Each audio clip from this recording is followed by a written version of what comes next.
Hey guys, what's up? This is White Boy for the win, and welcome back to Y Mega Evolved. Now, earlier this week we talked about Mega Cacturne, and today we're going to be talking about Mega Nidoking. But before we get started, let me just give you guys a brief explanation on what this series is about. Now, every week we'll be picking two Pokemon that either need a Mega Evolution, deserve a Mega Evolution, or want a Mega Evolution for. Now, this is based off my opinion alone, and no one else's. Now, if you guys do not like my opinion, then please post your own opinions in the comment section down below about what would you keep, what would you change, and etc. And at the end of every video, we'll be telling you guys which Pokemon we're going to be talking about the following day. So with that said, here is Mega Nidoking. Now, there's Pokemon that need a Mega Evolution, and there's also Pokemon that don't need a Mega Evolution. Now, for a lot of people, it can kind of go both ways for Nidoking, because honestly, in my opinion, it's not that I don't want to see a Mega Nidoking, it's just that I don't even think it needs one, just because it can already hold its own in competitive play, and it could do a lot of work in battle mostly. But regardless, Nidoking is obviously a fan favorite for a lot of people, so when it comes to like Pokemon that get a Mega Evolution, a lot of the fan favorite Pokemon like Charizard, Metagross, Tyranitar, Salamence that everyone loves got a Mega Evolution. So if we get a Mega Nidoking, it's probably going to be mostly just for fan service. But regardless, I still wanted to talk about Mega Nidoking just in case if we do get one in the future. So as you can tell from what I've done to its stats, I did increase everything because honestly everything needed to get increased. So basically for its physical attack, I increased it from base 102 to base 110. Now, its physical attack, or should I say Nidoking was like at the beginning, before like hidden abilities were a thing in 5th gen, it was basically known for being like a physical attacker, having like Poison Jab, Earthquake, Mega Horn, and another physical type attack. But I wanted to increase it just a little bit, literally just a little bit, to base 110, just to even it out, because I don't really like stats just that are like random, like base 102. I just don't really like that, so I kind of wanted to even it out to like base 110, because regardless, Nidoking still hits hard even if it didn't have like a boost to its physical attack, because Earthquake, Poison Jab, Iron Tail, Ice Punch, moves that Nidoking gets that are physical type attacks deal a lot of damage to your opponent, whether if you have like a Life Orb or if you have a Choice Band or whatever the case may be. It's still going to hit hard, and it's Nidoking. I mean, obviously it is going to hit hard, but regardless, I wanted to increase it just to base 110, because it is a very hard hitting Pokemon, and it can be mixed actually. So being at base 110, it can be mixed, or you could just go full physical. Regardless, I think it's a very good stat for a Nidoking. Now, for its special attack, I increased it from base 85 to base 130. Now, a lot of people probably will not agree that I increased it to base 130, but honestly, the reason why I did that is because nowadays Nidoking is mostly known for being a special attacker with Sheer Force, Life Orb, running like Flamethrower, Earth Power, Thunderbolt, Ice Beam. I mean, pretty much moves that have secondary effects like Flamethrower, which has like a 10% chance to burn, which get a 33% boost to the move, but its secondary typing does, or its secondary effect is pretty much negated. But regardless, like I said, Nidoking is basically mostly known for being a special attacker nowadays, so I wanted to increase it to base 130 because it does. Nidoking does get access to honestly a lot of good moves, like I said, Ice Beam, Thunderbolt, Flamethrower, Earth Power. What's that one move called? Dragon Pulse, and just a lot of other moves that Nidoking can get access to that will work with Sheer Force.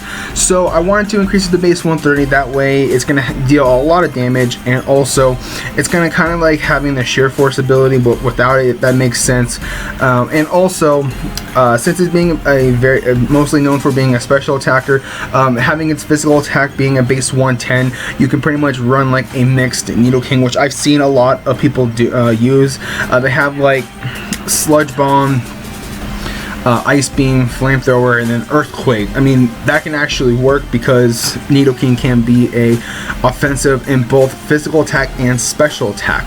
Now, for its defense, physical defense actually, I increased it from base 77 to base 93, and its special defense from base 75 to base 91. Now, obviously, Nidoking is not the bulkiest Pokemon in the metagame, but regardless, giving it some sort of bulk, it doesn't really hurt the Pokemon, obviously. I mean, more bulk the better, the more chances of the actual Pokemon living, so increasing its defenses just a little bit is going to help it out in the long run, obviously. But out of the two, Nidoqueen and Nidoking, obviously Nidoqueen is the more bulkier out of the two, and Nidoking is morely an offensive Pokemon rather than Nidoking, so its defenses are not going to be all that high, but regardless, giving it just a little bit of bulk can potentially have it maybe live a couple hits. So with base 93 in physical defense and base 91 in special defense, it's not that much of an increase into their defenses, but regardless, at least it's some initial bulk added to its Mega Evolution that I've given it, and it can help it out in the long run. Now for its speed, I increased it from base 85 to base 100. Now, I don't really see Nidoking being really fast. I mean, obviously at base 85, it's somewhat fast, but at the same time it's not, because a lot of people, if they don't run like a Life Orb on their Nidoking, they do run Choice Scarf or Choice Specs or Choice Band, but like most of the time what the two items I always see are Life Orb and Choice Scarf. So Nidoking is obviously made to be a fast Pokemon as well, sort of, because most of the time when you run a Nidoking, and their EV spread are mostly just in speed and special attack with a timid nature, or sometimes a modest nature, but I usually see a timid nature one with max speed. So I wanted to increase it to base 100 just to like even it out to like exactly base 100, because in my opinion, like Pokemon who have speeds of like base 95 and above like are really fast Pokemon in my opinion. But regardless, base 100 speed is actually pretty good for a Nidoking in my opinion. But regardless, I didn't want it to make it all that fast, I didn't want it to make it all that slow, leaving it at base 85, so a little bit of an increase to base 100 is going to be helpful in the long run. Now, as a regular Nidoking, its base stats at 505, and with the Mega Evolution is going to be at 605. Now, for its ability, I left it alone as Sheer Force, because obviously Nidoking is the more offensive out of the two between Nidoking and Nidoqueen, and Nidoking does get access, like I said at the beginning, to a lot of good moves that work under Sheer Force, so honestly I think Sheer Force is the best ability for it. Now you guys can't argue that I could have decreased its special attack probably to like base 115, maybe 110, because obviously it does get access, or since I did give it Sheer Force, it's still going to get boosted, and I could have put that maybe an extra 10 to 20 points into its defenses or its physical attack or its speed. But regardless, I just wanted to, I wanted to have Nidoking special attack be sky high, pretty much.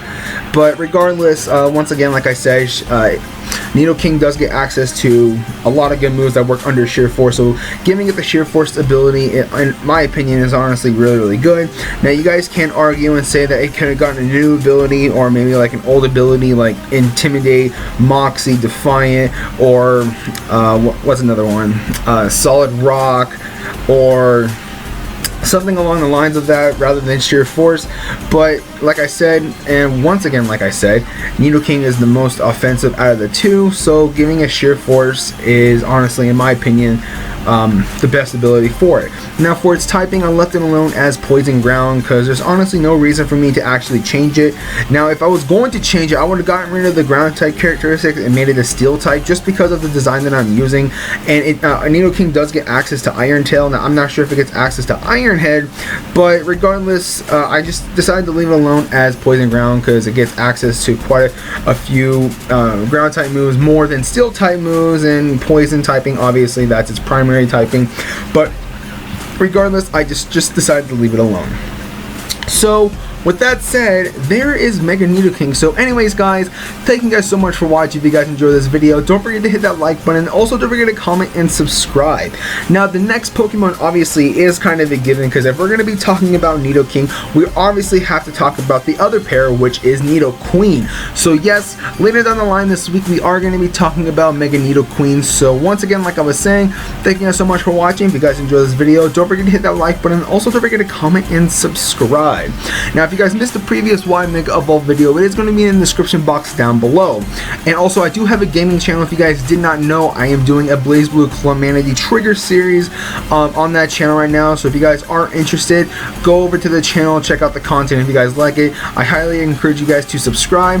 And one more thing, I am going to try to start streaming on Twitch, mostly Pokemon Showdown. So I will have my Twitch account in the description box down below, so you guys can go and give me a follow. I don't know when I'm going to start streaming. I'm going to try to have someone with me so I can talk to on stream. But until then, just go give me a follow, and I will let you guys know once I go live in the near future. So once again, this is White Boy for the win. Like, comment, and subscribe, and I'll catch you guys later.